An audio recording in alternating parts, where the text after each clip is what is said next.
Good morning or good afternoon, depending where you're at in the country right now. Thank you for joining us today. This is a virtual panel on accountability and safety without the cuffs, pre-arrest strategies. I'm Lisa Pettis, a senior fellow with the Criminal Justice and Civil Liberties Department at R Street Institute. R Street is a nonpartisan think tank promoting free markets and limited effective government. Prior to my role with R Street, I previously served as a prosecutor, a city councilor, and then the executive director for a victim services organization and a child advocacy center. Today, I will be moderating the discussion with our panelists, each of whom were involved in a recently published paper, Conservative Jurisdictions Champion Diversion Efforts, that this virtual panel is based on. First, some housekeeping. We will be doing a question and answer with our panelists for the first 50 minutes today, followed by 15 minutes of questions from attendees. We have a lot of information to get through, so I may at times need to cut off panelists to make sure we hit all our questions and have ample time for attendees to ask questions. Attendee questions for our panelists can be put in the Q&A box, and I will read those questions to the panelists at the end. If you're having issues hearing myself or panelists, please feel free to put those issues in the chat box. If you are currently doing any of these programs and feel like you have additional information to add, please use the chat box. I also believe we have some individuals in attendance today who worked in the jurisdictions spotlighted in the policy paper and were an instrumental part to pulling the policy paper together. So I want to say a quick thank you to those individuals for their participation and for all the great work they do for the community. And please feel free to speak up as we ask these questions today.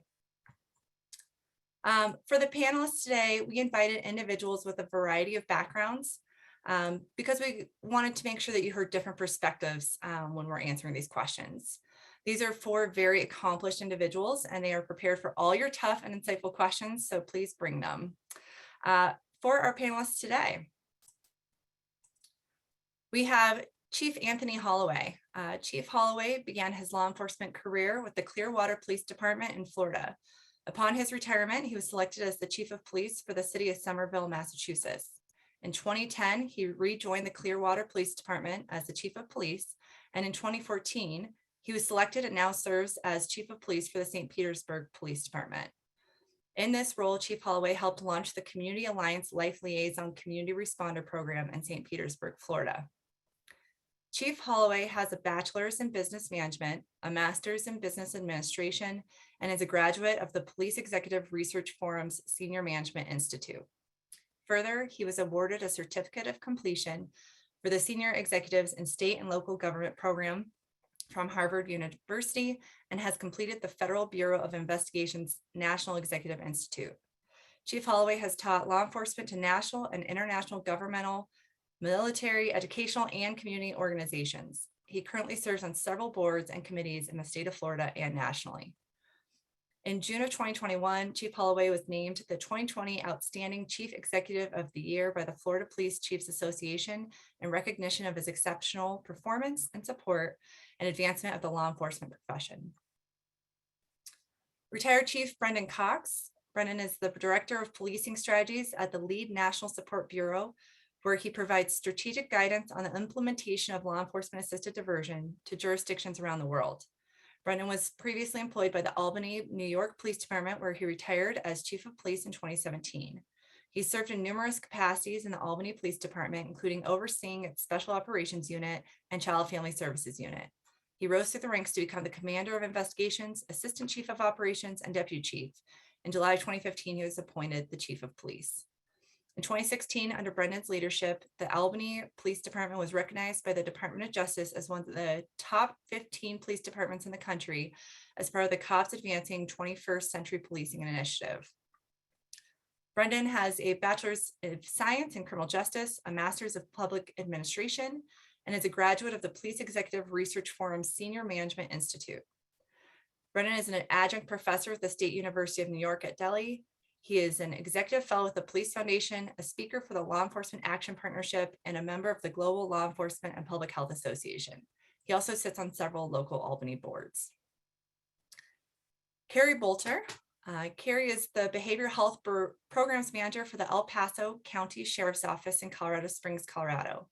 She is the CIT Coordinator for the El Paso County Sheriff's Office and is the Supervisor for the Sheriff Office's Co-Responder Program, Behavioral Health Connect or also known as BCON. The BCON unit responds to 911 calls that appear to be mental health related, as well as takes referrals for follow-up from patrol. Carrie has her bachelor's in psychology, her master's in forensic psychology, and is a licensed professional counselor extensively trained in providing behavioral health services to those involved in the criminal justice system. Carrie has over 18 years of experience working with offenders and 8 years providing clinical supervision. She also currently serves on the board of directors for the Pikes Peak Suicide Prevention Agency and provides consultation for agencies starting co-responder programs. Pat Crank. Pat Crank is a former prosecutor who served in various prosecutorial roles in Wyoming, including Assistant Attorney General, Assistant District Attorney, Assistant U.S. Attorney, and as the Wyoming Attorney General. As Wyoming Attorney General, Pat served as the office's primary liaison to the Wyoming legislature and worked closely with the governor's office. After Pat's career in prosecution, he served on the Wyoming Game and Fish Commission and the Wyoming Transportation Commission. Pat has a bachelor's in accounting and a Juris Doctorate in law. Currently, Pat is a senior partner for the Crank Legal Group, specializing in litigation in state and federal court. Pat Crank will be lending the invaluable perspective today of a family member to an individual who participated in the LEAD program in Cheyenne, Wyoming. All right, let's get started. So first, I'd like for you just to describe the program you are affiliated with. And Brendan, I'm going to start with you. If you could tell us about LEAD.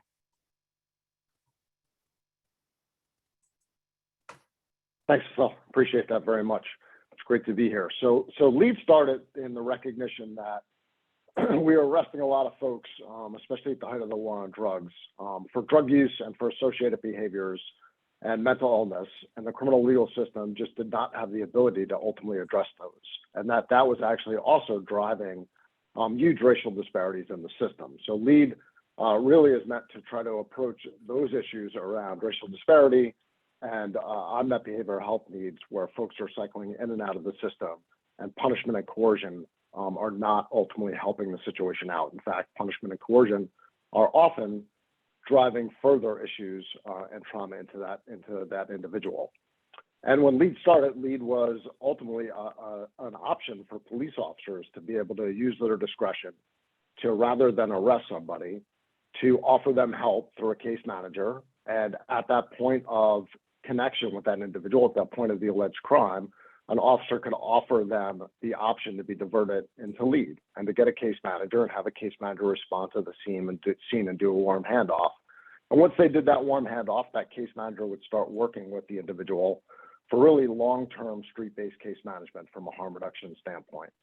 And that original option when LEAD started was that arrest diversion, and that's how LEAD started. And it really was a low barrier initiative that was meant to recognize that we were arresting people 40, 50, 60 times and expecting different results from those arrests. And this was a completely different approach, where the case manager was able to start building a relationship with the individual and having a person-centered approach, where we recognize that not everyone is ready, willing, or able to make big changes in their lives. In fact, some people aren't ready to be abstinent at that moment. And instead, we were going to listen to that individual, and we were going to meet them where they were at, figuratively and literally. We were going to recognize that if they were not ready to stop using substances, we were going to go ahead and meet them where they were at for that. And if they were living on the street or they were homeless, we were going to go ahead and we were going to meet them there. So we were going to make sure our case managers were out on the street. And as LEAD has evolved, LEAD has come into not only being reactive to the point of where somebody's under arrest and we can divert them away from that arrest, but LEAD has become proactive in the matter of now we can actually have law enforcement officers outright identify folks that they're having contact with that have those unmet behavioral health needs or are living in extreme poverty, that they're having contact with all the time, and rather wait until the next time that they allegedly commit a crime, divert them into those services. They can do outreach to them and get a case manager involved ahead of time before the next time they arrest them. And we call that a social contact referral. And most recently, after George Floyd was murdered, one of the things that we've always taken pride in is that LEAD started as a result of those racial disparities in the civil rights world, recognizing that we needed to change things. And we've always had a lot of community involvement in LEAD. So after George Floyd was murdered, we listened to that outcry, and we wanted to make sure that we made some changes. So we started what we call Let Everyone Advance with Dignity. What Let Everyone Advance with Dignity does is it gives a community component to referring people into LEAD. So we now actually accept community referrals into LEAD, where community members, business owners, pastors of churches, neighborhood association leaders can actually refer to our project managers individuals that need that help. So if I own a store and I have somebody who shoplifts, I know that individual, I might know their family, I might have known them for 20 years. And instead of calling the police on that individual, I can now call a project manager from LEAD, and I can say, hey, I've got this individual, Brendan, I've known him and his family for a long time. He's clearly got a lot of issues. I don't need to call the police on this individual. I'd like to get him help into LEAD. And we can get that long-term case manager involved now. And we can get him the help he needs without having to call the police, tie up police resources, and not use the police as the method to get that person help. And the advantage is that we now have the community and the police operating together for community safety, which is ultimately what we need to do and where we want to get. So now we have that third component of getting folks in, and it really helps operate things. One of the main components that really makes LEAD operate and operate differently is LEAD is not owned by any one entity in the jurisdiction that operates LEAD. It's really a collective, collaborative approach. And one of the things that happens bi-weekly in a LEAD jurisdiction is there's what we call an operational work group meeting. The project manager, the case managers that are working with the individuals from that person-centered harm reduction approach, the police officers, prosecutors, public defenders get together and they have a case management meeting. And it's about problem solving, it's about lowering barriers, it's about making sure we remove barriers that folks are ultimately running into. And it's also about making sure that the system doesn't work against the individual that we're working with. So if a case manager is working with me as a participant, and they have been working with me to get me into housing, to get me treatment, to get me whatever it is that I'm ready to do. And we all work in areas, especially when it comes to more rural areas where it's harder to get services, and I'm on a waiting list. We're talking about folks that have significant histories with the legal system. So if somebody's got cases that might still be active, rather than send people to jail for those old cases for short stints and have them get in the way of somebody actually getting housing or getting treatment, we make sure we have a coordinated approach. So the system doesn't work against that individual. So we're all on the same page, because what we don't want to do is send somebody to jail for 30 days when they're about to get a voucher for housing and miss that opportunity to get somebody housed, and recognize that if somebody's on the street and there's problematic behavior, when they wind up getting housed, the drug use is no longer problematic behavior. So let's go ahead and take care of that with that. So we have a really focused, coordinated approach. And just lastly, I want to just stress that harm reduction approach, that person-centered approach, recognizing that not everybody's ready, willing, or able to make those big changes, but when we make incremental changes and we look at everybody as more of human beings and recognizing that we can actually listen to them, figure out what it is that they're ready to do, and really build trust and reduce stigma, we can do so much more with folks. So I'll end there because I know the other panelists have a lot to share as well. Thanks, Brennan. Carrie, if you could tell us about Beacon. Sure. So I work for the El Paso County Sheriff's Office, and our unit is called Behavioral Health Connect. Our acronym is BHCON, but we pronounce it as Beacon or Beacon, make it easier for everyone.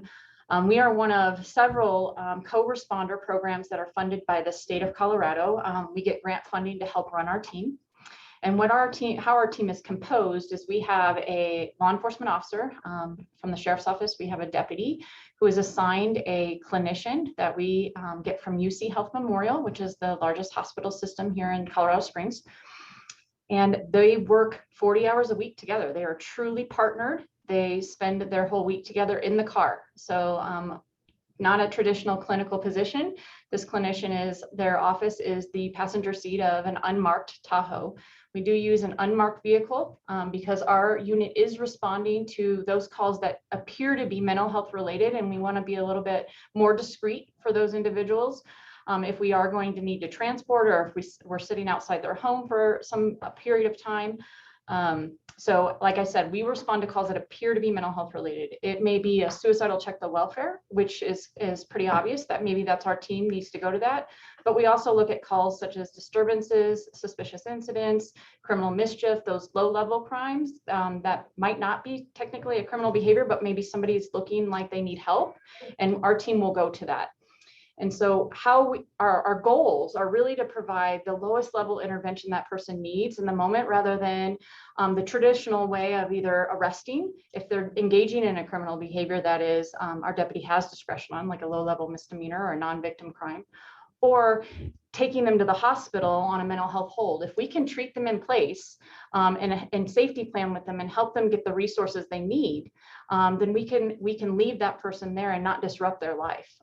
We also have a case manager for our team that our units and our patrol can refer to, who can follow up after the call, after the crisis, and then also try to connect services in the community that hopefully sustainable, right? So they maybe do not go into crisis again, and we do not see them again for a 911 call. The other the way our team is developed this way is to be a force multiplier for our office. We are short on staffing, as I'm sure every law enforcement agency is right now. And our team can actually respond to those criminal calls. The clinician stays in the car, but the deputy is able to respond to those calls that they need extra law enforcement on.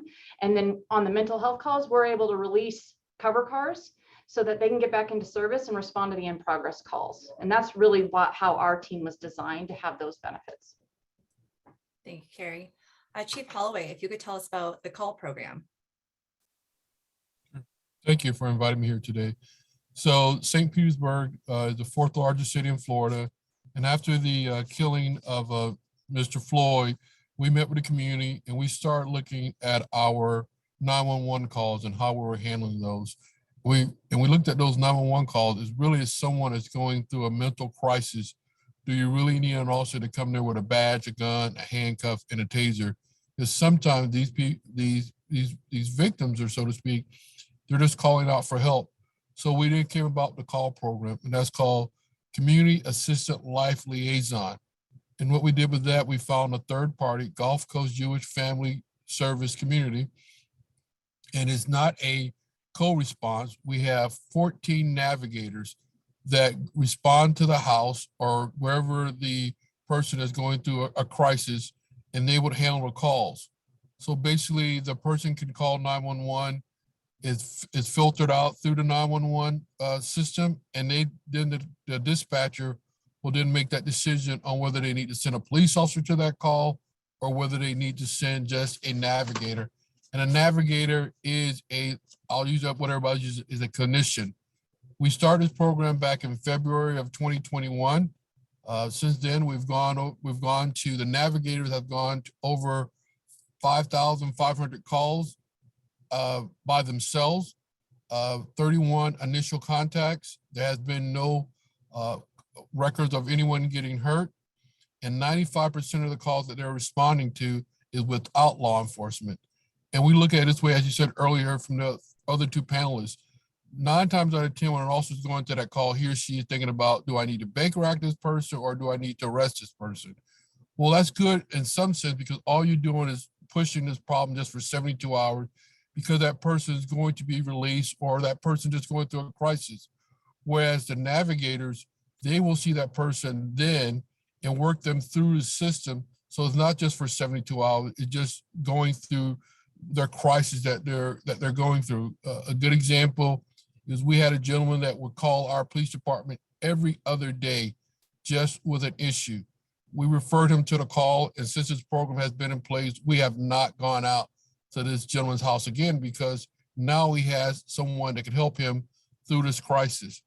So it helps put the officers out on the road to handle criminal activity, and the navigators help the law enforcement, help the people through their crisis that they're going through. And I'll end it right there because it's just about the same as everyone else. Thank you. And we are going to actually get into the benefits next. So I'm sure you're going to be adding some more here soon. But Carrie, if you could actually start off with, what are the benefits you've seen in running the Beacon program? And if you have any specific data or stories, we'd love to hear them. You're still on mute. Excuse me, I pushed it, but not the right way. The one benefit I did mention already was the force multiplier, is really these units are not being pulled out of the patrol function. They are able to assist with other calls, as well as the main benefit being to our community members who are needing assistance on non-criminal events. And a lot of those, I agree with everybody who's talked so far, is that we're getting 911 calls that really shouldn't be 911 calls, but people don't understand what else to do and they need help, or they're worried about their loved ones. And so our team can go assist with that.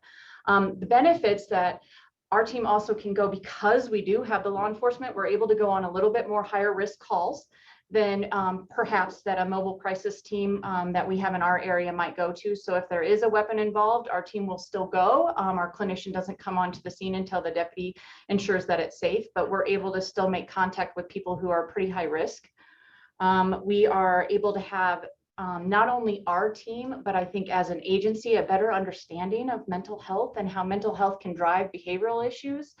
A lot of our patrol deputies have been trained in CIT, and so we're having a more informed response to individuals who have mental health issues, substance abuse issues, rather than what might be played out in the media, or the old school kind of mentality of like, just lock everybody up who's acting up, because that just does not work, and it's not helpful.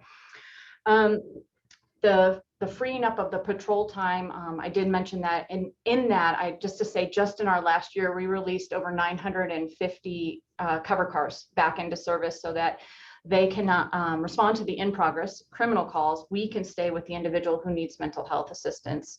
We're able to get that person connected to resources, rather than just putting them on that hold for 72 hours. We can connect them to somebody that they could maybe schedule ongoing therapy with, or a psychiatry appointment, or if they need housing assistance or childcare assistance. We have a lot of resources that our case manager has built up that she can contact to get these people connected and make direct referrals to these programs, because we know sometimes these individuals don't follow up on their own.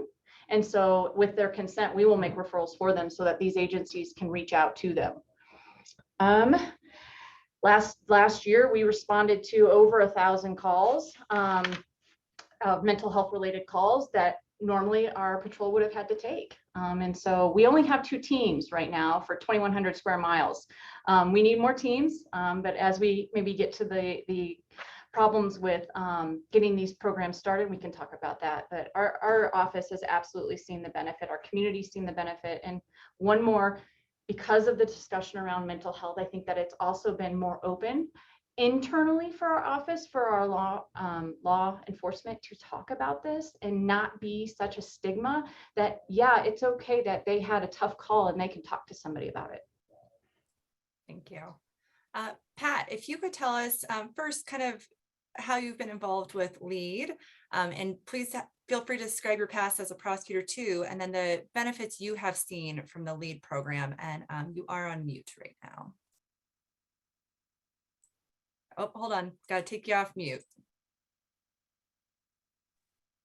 Thank you so much. I'm humbled to be on a panel with such distinguished and accomplished folks like you've gathered today. So I guess I will tell you, I'll start with this. Life is a humbling experience. And I have 17 years, I guess, as a lead line prosecutor.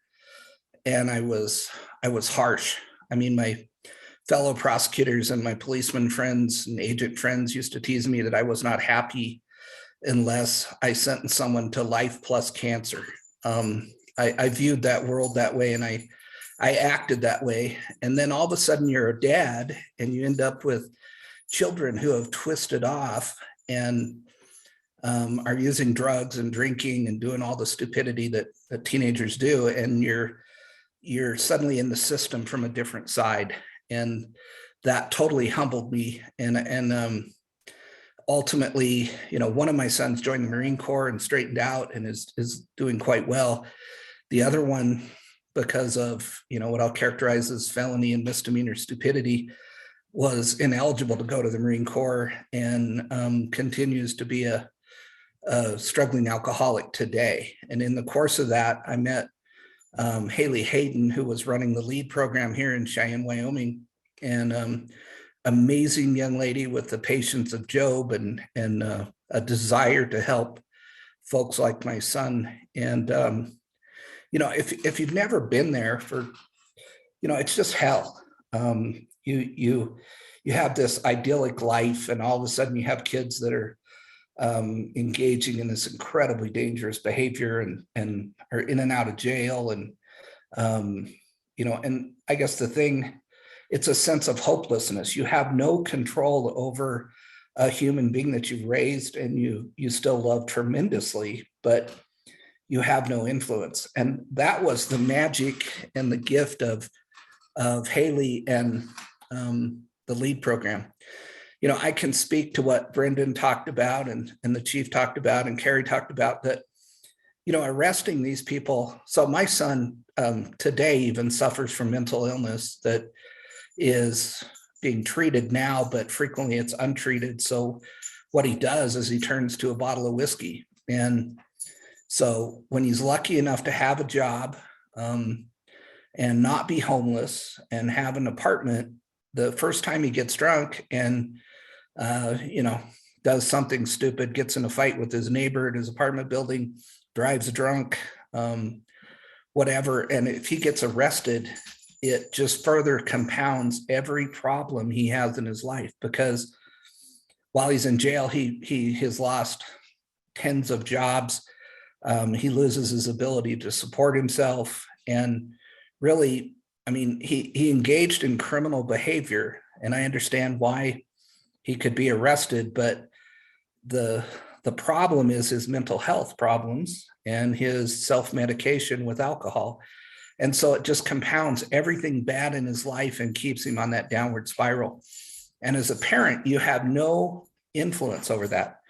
We have begged, pleaded, cajoled, threatened, prayed to try to get him to stop that kind of behavior, but you have no influence. But folks like Haley and a LEAD program have influence. And slowly, I will tell you today that I firmly believe that without Haley, my son might be dead today. When she came into his life and the Cheyenne Police Department came into his life, he was just at a horrible stage. And her caring and her contact, she ultimately got him into treatment, which unfortunately, as it happens many times, doesn't work. But she ended up finding him housing. He now has a job. He's got in trouble. This is the stupidity these people engage in. He gets drunk one night and he calls up the FBI office and threatens to blow it up. So he gets prosecuted in federal court. So right now he's on probation for that federal violation. But I think without Haley's help and the work she did with him to get him headed the right direction, he'd probably be in a federal prison, costing the taxpayers of the United States, $150,000, $175,000 a year. But through her work, I think the judge saw that there is hope for this kid.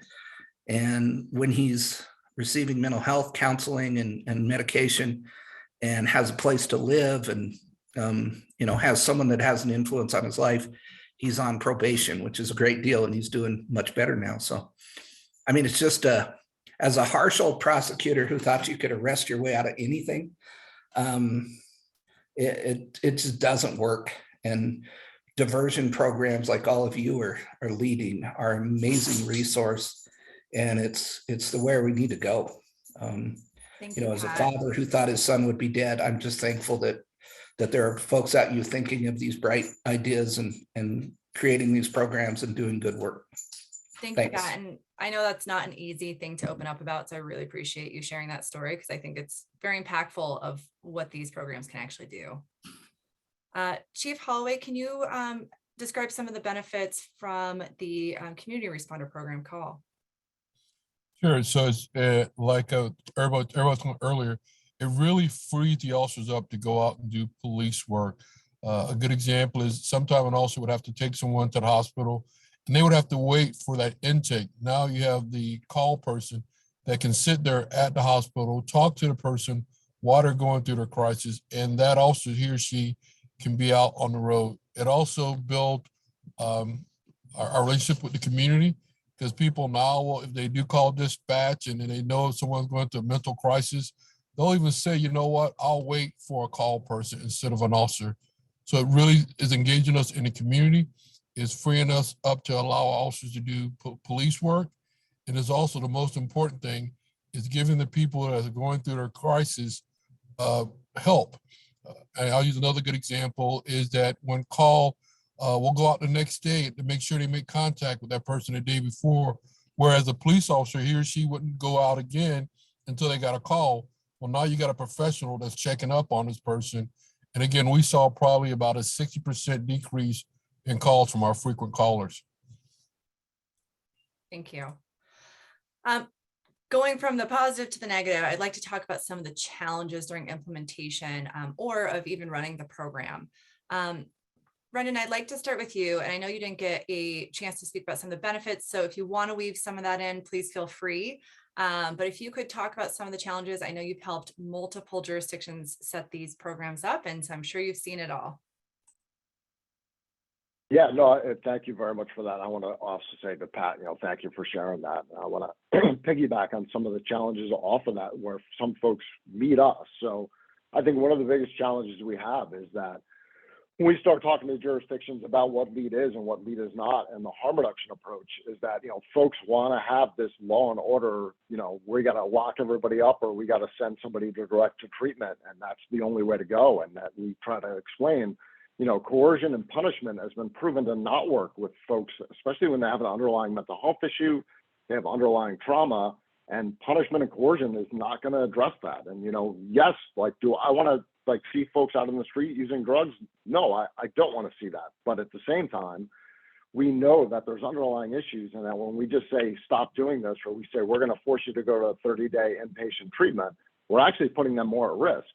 So when we go into a lot of communities, we might have a real champion of lead, and then we say we got to get all the stakeholders together and we want to talk through what this model looks like and how this approach is going to look. And we'll have folks that get in the room, especially from the public safety end and sometimes police, but a lot of times the prosecutor, who's like, no, we have to have accountability. And it's like, well, you're looking at accountability a lot differently than we're looking at accountability. Like by us saying that we're not going to require abstinence doesn't mean we're not going to engage with the individual. In fact, what we're looking to do and what's happening with the chief and with Terry and with the mental health end of having other folks follow up, like what we're doing is we're providing a case manager, and that story about Hallie is awesome. She's great in Cheyenne.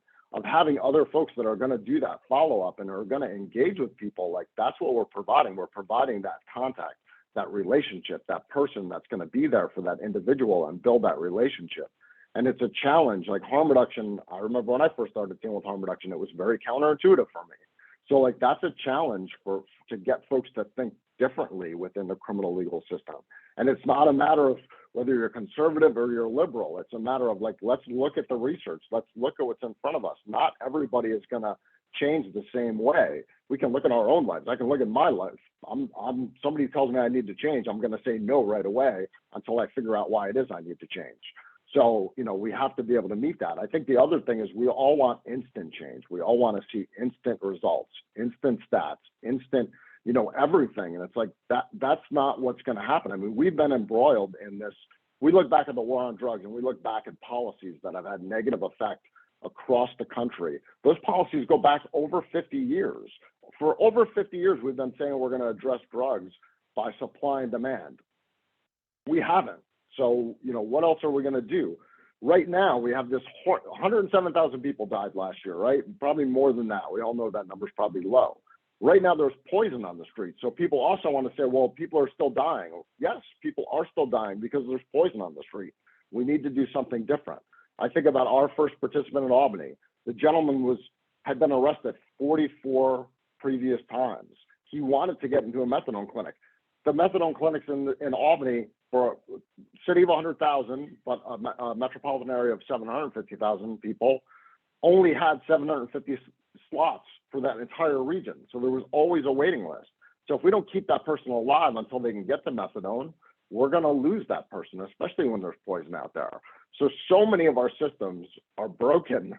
And if we don't get everybody together and start fixing it, we're always going to be on the losing end. So I think that the barriers are those things that like we can't expect instant gratification. We can't expect law and order to solve this problem because it's not. We've tried that. We need to recognize that harm reduction can work. And like we need to educate ourselves on that. And then we need to get everybody in the room. One of the reasons why we say nobody owns lead is because we want to get a group into the room of leaders that can say, we're going to make this work. And when we see the barriers, we're going to figure out a way to reduce those. And then just last but not least is none of our initiatives are going to solve all the problems. So we all have to be willing to sit down with each other and say, okay, we've got this piece covered. What piece do you have? What piece do you have? And how can we make sure we coordinate with each other so that way we take care of everybody? Because lead's not going to answer all the problems. We know that, and we don't expect that we're going to answer all the problems. So we all want to be in the same room so we can have that kind of continuum of care for everybody that needs that care, and recognize that we want the police to deal with what the police need to deal with, and we want the folks in social services and the folks in behavioral health to deal with what that is. We know we'll have crossover, but let's make sure we're all playing together. I think that collaboration between all the key players is a theme that you see through all of these pre-arrest strategies, which is really important. Chief Holloway, if you could please talk about some of the challenges that you saw with implementation or even currently while running the program. Sure. So the first thing is cops are usually handling all the problem. They wear all these hats. So the first issue was taking that hat away from that officer, saying you no longer have to respond to these calls. Well, they don't know what they're doing. They're going to get hurt. Even civilians would say that. Well, if you think about it, social workers have always responded to calls without a police officer. Law enforcement took on that responsibility, and we feel like we can't get rid of it. So we first had to prove not only to the law enforcement officer, but to the community that it's okay to have someone else that's an expert to come out to these homes and not someone with a badge and a gun. So that was the first thing that we had to get through, those obstacles. Because the first thing was someone's going to get hurt, someone's going to get killed. These people are going to run the streets crazy and you're not going to solve the problem. Well, we found out that the opposite of that, because once we got our navigators, the officers realized what they could bring to assist them. Now the officers, when they respond to something, they will use that as a referral. Hey, I went to Tony's house today and there's nothing that I could help Tony with, but the navigators can help them through that. So that's helping the officer where he or she doesn't have to respond to it. The other part is the funding part of it, because everybody's trying to figure out how do you pay for it and what do you pay for it. I was very fortunate that our city council let us do a pilot program. Now it's funded for the next 2 years. We have 16 navigators, so they're there 7 days a week with us. The calls are screened. So it was really convincing the officers and convincing the community that you don't need an officer to go to every scene. I saw Carrie shaking her head a lot on that. And I know from conversations we've had, she has a lot to say about the safety piece as well. But if you could just talk about some of the challenges that Colorado Springs saw in bringing the co-responder program, as well as anything that has been challenging while you've been running it. So I agree with all of those. Funding, really changing the mindset. When we started the program here, it was a pilot as well. And we had several patrol deputies say, this is dumb. I can't believe we were using one of our deputies to do this. This is ridiculous. You're going to let these people just run the streets, right? Some of those people who are our biggest opponents in the beginning, they will call. They'll be on scene and be like, hey, is there a beacon unit available? Can you come on out here? Because it's just a change in mindset that just doesn't happen overnight. You have to see it work to believe that it could be possible. And our team being able to take some of those calls off their hands and show that, hey, we haven't got a call for Joe in 5 weeks, which is pretty amazing because we were getting them every week or whatever, showed the purpose and the benefit of the team. And so that buy-in took a little bit, but it definitely was a barrier at first. Something we continue to struggle with, funding absolutely is an issue. We also struggle with resources in the community. We are a very large community, over 700,000 people. Like I said, for our county, 2,100 square miles, and we have some rural areas. And sometimes it takes us 45 minutes to get to somebody's home. And most of our services are in Colorado Springs. And so we have individuals who may want services, but maybe transportation or insurance or some other issue allows them to not get that, or doesn't allow them to get that service. A lot of our providers, because of COVID, have started doing telehealth. So that has helped that we can get some of those services out to our rural areas, but there's still a complete lack of providers and bed space if people do need to be inpatient. And our detox facility has 20 beds for 700,000 people. So we definitely don't have the resources we need to then provide that intervention that our team's trying to provide.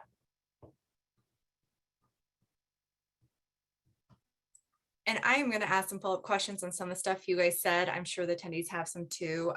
So we will get back to some of those pieces pointed out as challenges, because I know there have also been some great successes to overcome those challenges that we will hit on. Pat, could you talk a little bit about some of the most common misconceptions about the LEAD program that you have heard? Really what I heard,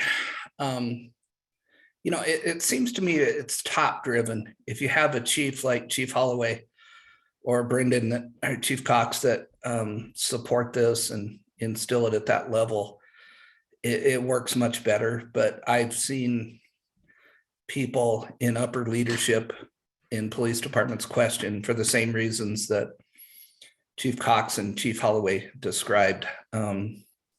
Law enforcement officers, particularly old school law enforcement officers, are kind of like harsh old Pat Crank, and it's our job to go out, and if someone's breaking the law, we put them in jail, and then we've done our job. And I think it's hard for many police officers with that mindset to have the touchy-feely side and take a broader look at it and realize that this is a great tool. I mean, I cringe all the time. Once a month we see a case on the national media where police officers respond to what's really just a mental illness call. So someone goes off their rocker, they're off their medicine, they're drunk, they're high on drugs, and they pick up a knife, and some poor officer has to show up and try to deal with that with no effective tools. And eventually when that deranged or horribly mentally ill person charges at the officer or charges at a bystander, they have to use deadly force. And then it's just a tragedy for the person that gets killed. It's a tragedy for the officer and the department. And there are these amazing tools to deal with that.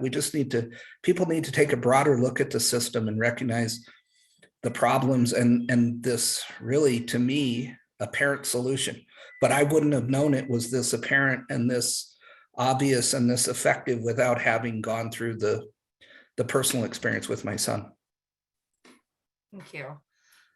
Carrie, what would you say about most common misconceptions? And I know this weaves in a little bit with the challenges. So if you could just talk about the misconceptions. I think there's definitely a misconception around one or the other mentality that either only law enforcement should respond or only crisis should respond. And I think that if we can see that there is a place for all of these types of response teams, because there's levels of risk in each call. So a 911 call that doesn't have a weapon, that maybe a lower risk, could be absolutely responded to by the call program. But maybe if there's a weapon involved, you would like a co-responder program. And maybe if someone has a weapon and has a hostage, then you're going to want something like SWAT and crisis negotiation. So there's room for all of our teams to work together. And I think we'd be a way more effective system if we have different levels of teams to respond to different level of risk calls. I think that's a great point. I know Denver, Colorado is currently doing all three programs. And if I remember right, Carrie, Colorado Springs is actually looking to do a community responder program in addition to co-responder, correct? Yes, so our Colorado Springs Police Department has their own responder teams as well. So they have a co-responder team, but Colorado Springs Fire Department is actually looking at a team similar to what the call team is like. So but that will be for their jurisdiction. So we won't get the benefit of that yet. But I mean, those things may open up for opportunities in our county as our jurisdiction. And Chief Holloway, what would you say about some of the common misconceptions? And I know that you already touched on the safety piece, which was a huge issue, but really a misconception. Were there anything else? Yeah, I think Carrie covered it quite well. a lot of people think it's got to be this or that. Why can't it be this and that? I think that's where everybody is working on. And we just started our co-response with our homeless officers. So we have someone riding with them also. So now we have this and that. So I would say that's the biggest misconception, and just getting the buy-in, not only from the law enforcement officers, but also from the community. That's the biggest part. I'll end with this story here where the officers were getting ready to take a subject down. They were going to tase, or we're going to do this. They were going through the plan. The navigator got out of his car. He started talking to the subject. He got the subject in his car and drove him to the hospital. Whereas here we are, we got 6 officers planning on doing this major takedown, and all the guy was calling for was help. So that's when I say that was the aha moment, that you can't have this and that. Thank you. And you also kind of did a great leeway into our last question before we bring it out to the attendees, which is what would you recommend for tips for jurisdictions that are interested in starting their own program? So for implementation, how would a community go about this? Brendan, if we could start with you. So I think the first thing I would say is, like, the reason why we exist as the lead support bureau is to help people out, because there was a recognition that, you know, when 2011, when Seattle started this, they were getting bombarded with questions and calls, and they were nice enough to help everybody out, but they also got like overwhelmed. So they started the support bureau. So we exist to help people out. So first thing I can do is just, they can reach out to me if they'd like. But the get stakeholders together, get the police, get the district attorney, get civil rights agencies, get community in a room, and talk about what the problems are and talk about what they want to do together. Get folks with lived experience in the room, like talk to folks about what they've been through and what they need and what was best for them. I think we too often don't talk to the people that are most affected by what our response is. So I think that's like a really key element that sometimes gets completely left out until much later, and we're already building something. And it's like, hey, we talk to folks that have been arrested, and we talk to folks with substance use disorders, folks with mental health issues, that like we can talk through about what some of the different things they would like to be able to utilize. So I think that's really key. But really getting all the stakeholders in the room from day one, talking through what the issues are and talking through what the response looks like.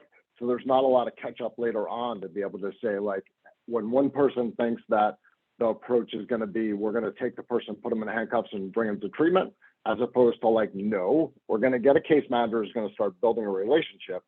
Let this person kind of help guide what they're going to do, because we're going to be more successful. We might be with them for 3 or 4 years, but that's what we're going to do, as opposed to the opposite. So I think getting all those stakeholders together, really working through it, taking some time. Again, we all want immediate results. Immediate results are almost impossible to get if we actually want those results to work. Thank you. Chief Holloway, if you could talk about implementation and help getting a program started. And I would love if you could also just touch a little bit on how you guys secured funding. So I totally agree with Chief Cox. First of all, we had to get everybody in the room, the union president, the community leaders, the politicians, and say, okay, if we're going to start this program, what does it look like? What do you expect out of this program? So that's what we did. We got everybody in the room together and say, okay, how are we going to do this and what does it look like? The funding part came is the department got a grant through the Department of Justice, whereas we were going to hire another 25 additional officers. But we said, we're going to put that grant on hold, and we're going to use the money that we were going to use as a match to the grant. And we're going to go out and find a third party for them to hire on these navigators to see what it looks like, and hold off on hiring those 25 officers, because we need to deal with the issue right there. So we ran our pilot program. It was very successful. We went back to city council and said, hey, this is what we need to do. The city council has agreed to fund this for the next 2 years. And then we went back and reapplied for the grant for the 25 officers. So not only additional to having 16 navigators, we added on another 25 officers, but we put that on hold. Like Chief Cox said, is what does the community want, have buy-in from them, and build that up. And then we went back to increasing our law enforcement department. I think that really goes back to, it doesn't have to be one or the other either. It could be this and that, which is great. Carrie, if you could also talk about implementation. I know that the sheriff of El Paso County tells a pretty compelling message about having a challenge of potentially having to build another jail before this program was started. But if you could talk about how El Paso County started. Absolutely. We have and no, we're not unique, but we have an inordinate amount of individuals in our jail that have mental health issues. And we were reaching over capacity for quite some time.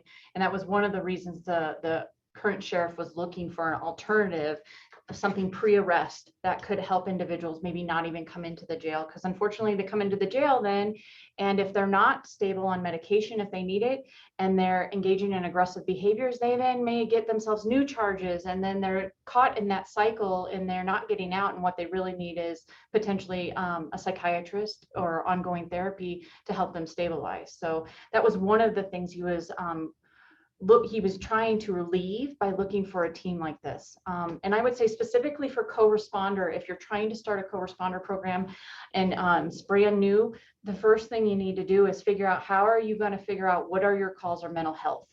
That was one of the things we needed to do, is how do we determine what's a mental health call? Because like I said earlier, a suicidal check the welfare type call is an obvious type of call, but we get disturbances all the time, and maybe this disturbance has nothing to do with mental health and this one over here does. And how are we going to distinguish those so you can tell your story to your community like, hey, our office gets this many mental health calls per month, and this is how this team can assist in that. And so really starting ground level is you got to find a way to identify those mental health calls. And at first we were thinking, and I see a question in here about dispatch, and it's really hard for our dispatchers to have to do that with all the other things they need to do. And so what we ended up relying on is our deputies.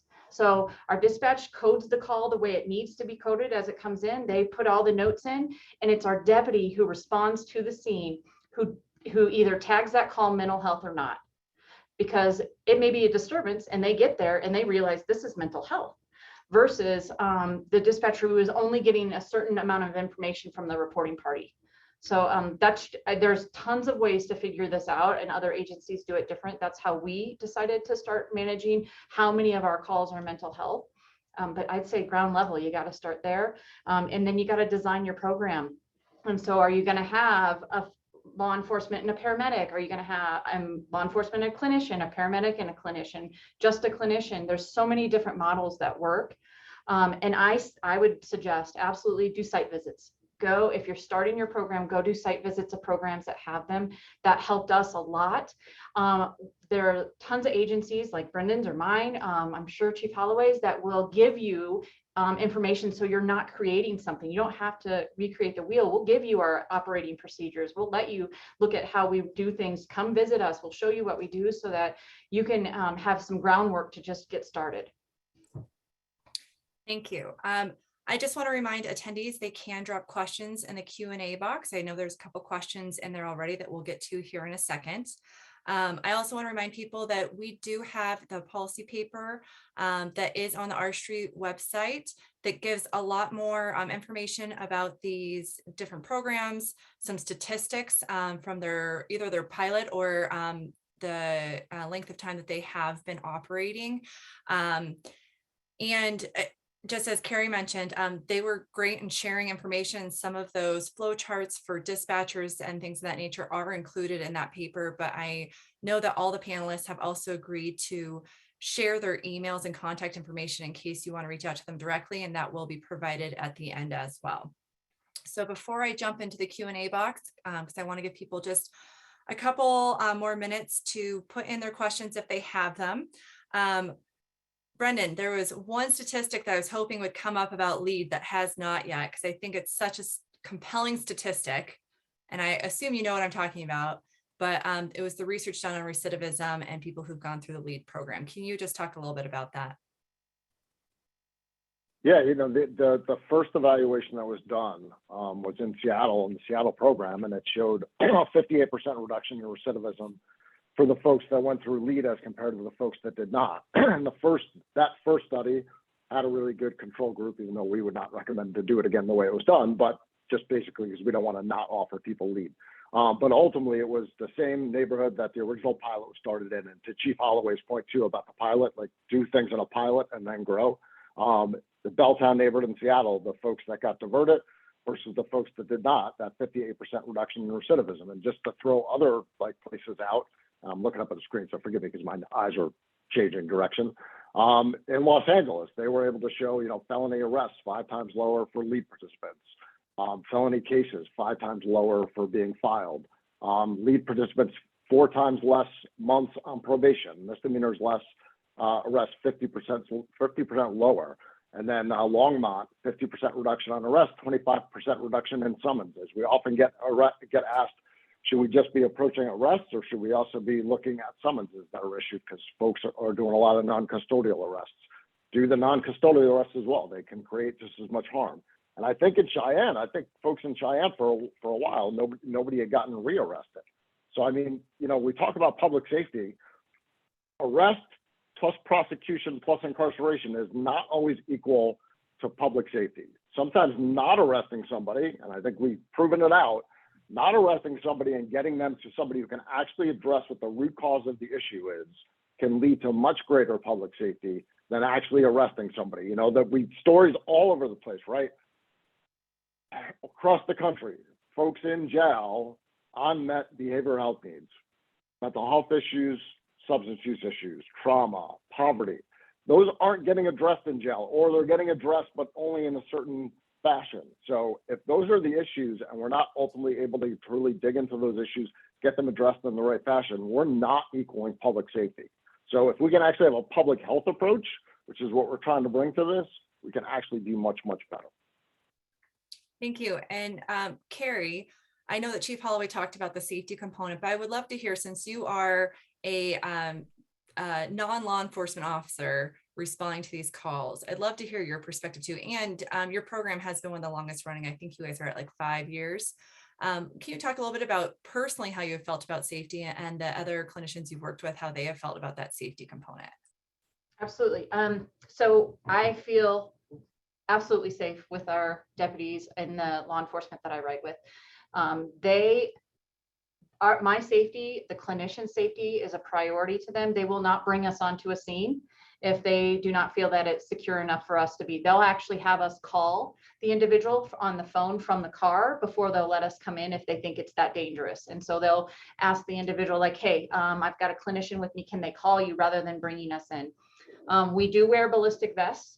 That is because our law enforcement also operates as law enforcement. We don't just respond to mental health calls. If there's an emergency in the county and our law enforcement officers, the closest, they're going to respond. So they park their car far away from those scenes. They'll get picked up from another deputy and drove into the scene. They will find all kinds of ways to try to keep us out of the line of any of that action. They also sometimes have to make traffic stops. And that's one of the main reasons we have that ballistic vest, is we're in the front seat. And if it's an egregious traffic violation, they're going to have to make that stop. And traffic stops are very high risk for law enforcement. And so we're sitting right there. We have the vest, we have a radio, we carry keys to the vehicle in case we're on a scene, and this has happened, where law enforcement says, you need to go back to the car because something starts amping up and they want us to get out of there. We can go back, get in the vehicle. They've told us at times we've had to drive away because maybe there's a weapon that's been displayed that they didn't know about. So they are very cautious with us, and I feel very safe with them. Our clinicians here, they will report the same to you. They feel safe. The vest is not very comfortable. All law enforcement people probably know that, not very comfortable, but they're glad to wear it because they enjoy this and they know that they're safe with their partners. Thank you. We have some good questions from our attendees. I know, Carrie, you hit on this first question a little bit, but I'm going to give Chief Holloway a chance to address it as well, and also bring in the second question because I think they go a little bit together. And I know that 988 was actually just rolled out in Florida recently. So it's an interesting question. So the first question is, what investments, policies, and oversights are conducted with the dispatch so that they can make the right call? Do you conduct periodic reviews of calls to determine whether dispatch can use further support in making that assessment? So that's the first part. And then the second part is, how do you foresee the new 988 crisis response number And for those that don't know what 988 is, it is a new system, kind of like 911, where somebody can call 988 specifically for crisis response and not law enforcement response. That's being implemented. Like I said, I know that just recently was implemented in Florida. Do you have any advice for the implementation of 988 around the US? I'll take the first question first. Is really about training and getting everybody on together. So the call takers, they've been doing this all their life. They know how to screen calls, so they will screen that call. And then if they decide on they're going to dispatch a navigator to the scene, it'll go to the supervisor in the comm center. She'll review it. It'll then go to the road supervisor, then he or she'll review it.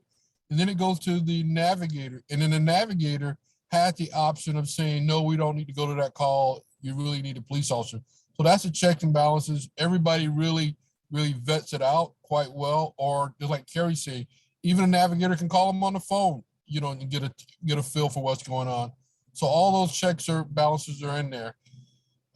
And again, since we've been doing this since February, it goes quite well. Once a month, we do a review to see, did we dispatch a call the wrong way? Did we not get the right information? So it's an ongoing process. In reference to the 988, I just think that's going to be just a training part of it. But then also when you implement this number, my question is, then who's going to respond to those calls? Because if you do that, someone is crying out for help, and just to put it in, someone will take care of it sooner or later. If that person that's calling that number, if they're not getting a response, they're going to go right back to what they know, 911. I actually had this very conversation with a colleague yesterday about 988 and how that's going to play in, especially with these kind of community responder and co-responder programs. The next one I am actually going to have Brendan for you to answer. If there is a reduction in activity in the justice system, does the cost savings get transferred to health, mental health, behavioral health system where there may be a shortage of clinicians? And I'm asking you to answer that just because you've worked with several jurisdictions, but also I'd like for you to chat a little bit about the shortage of clinicians and how these programs may actually help with the lack of services in jurisdictions. So we would hope that ultimately the cost savings does get passed over, and for us, it would be for the case manager to be out on the street, ultimately helping to work with folks.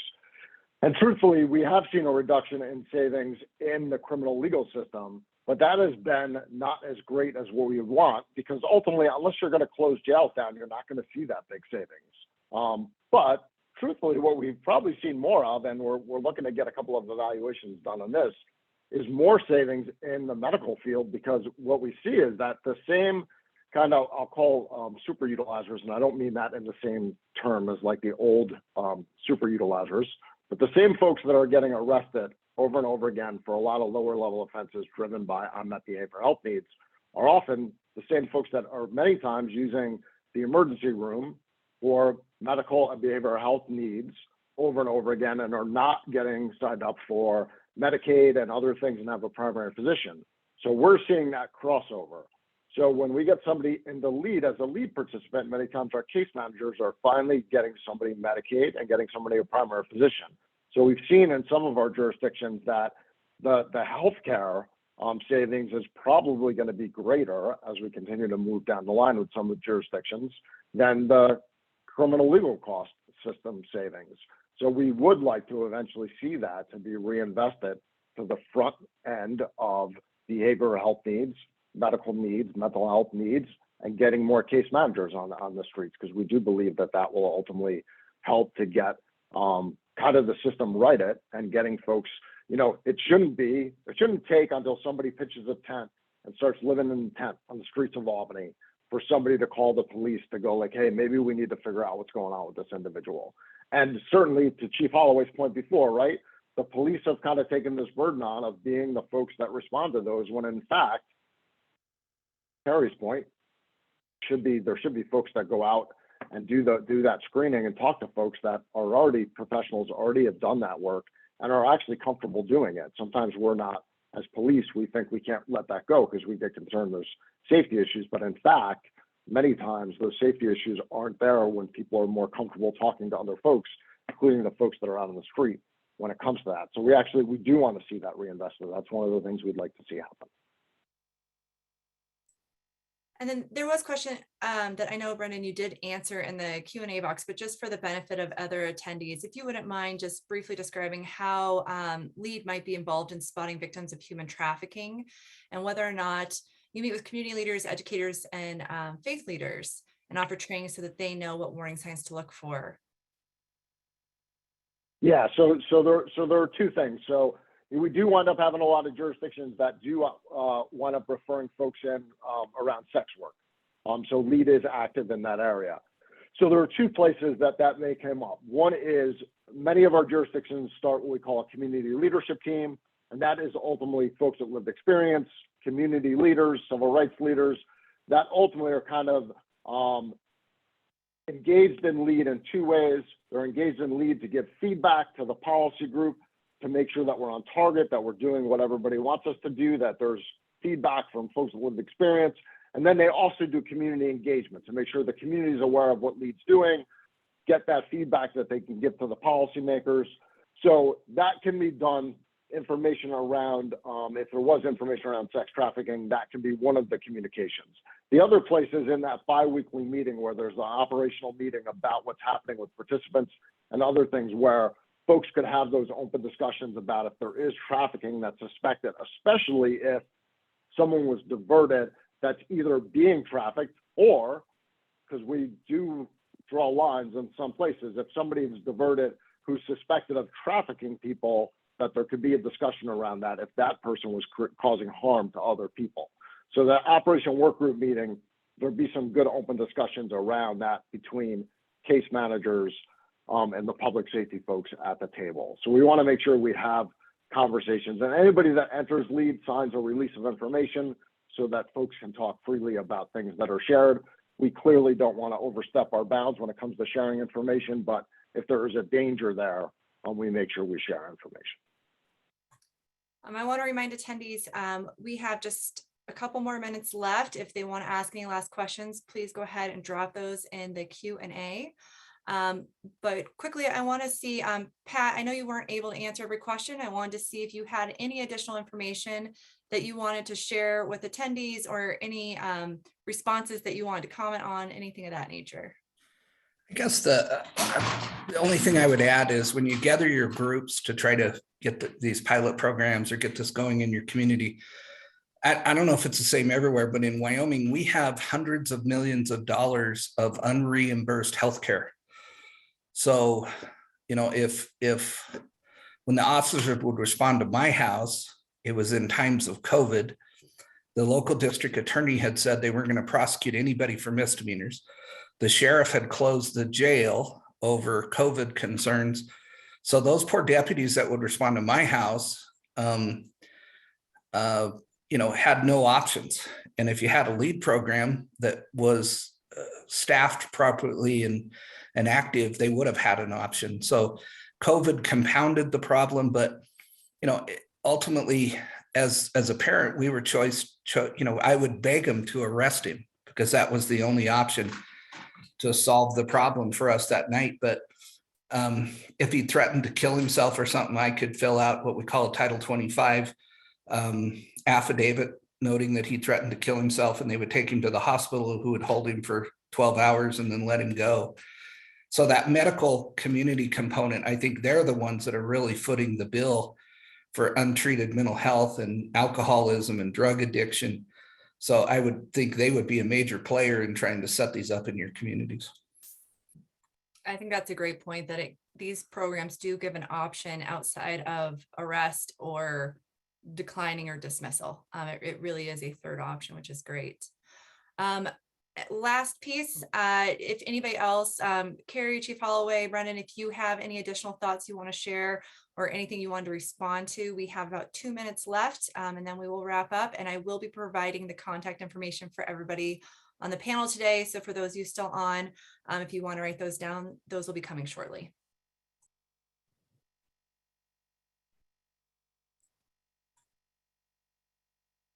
I just want to say one of the results I think we've seen is that for a lot of officers, it's easy to lose empathy doing the job of being a police officer, seeing a lot of the things they see. And I think when they start hearing some of the different stories and situations that folks have been in and seeing some of the change, like LEAD and other diversion initiatives, co-responder can start bringing back some empathy and compassion of recognizing that, you know, folks have gone through a lot in their life and not everybody's dealt the same deck of cards. Thank you. That's a great one to actually end on. So thank you.